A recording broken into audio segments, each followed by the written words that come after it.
para la casa, largo, no lo queremos aquí. Esta pudredumbre ya está hedionda, ¿no entiendes?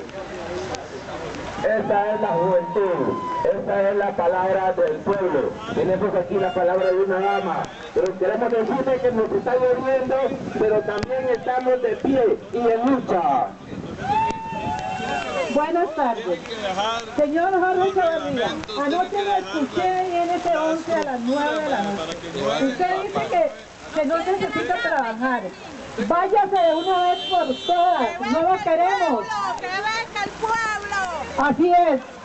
Usted vaya a mandar a su familia y deje el pueblo en paz o cumple con lo que... Y usted está aliado de esos áreas corrompidos. Eso, la palabra de una dama. Vamos a oír la palabra de otro ciudadano. Ni un paso atrás. Ya. Ni un paso atrás. Ni un paso atrás. Ni un paso atrás. Ni un paso atrás. Ni un paso atrás.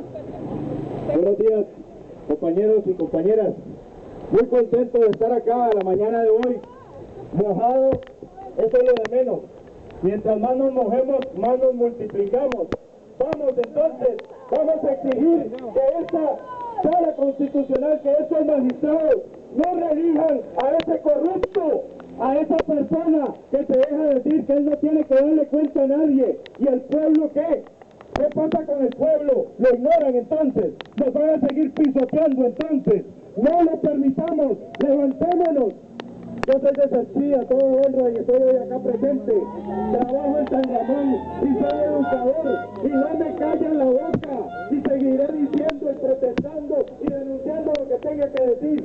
Porque don Jorge anoche lo dice, yo no necesito el trabajo. Qué dichoso, gracias a Dios que no necesita el trabajo. Entonces hágale un favor a este pueblo, quítese de ahí y deje a otra persona que sí los tenga bien puestos para que lleve sus corruptos.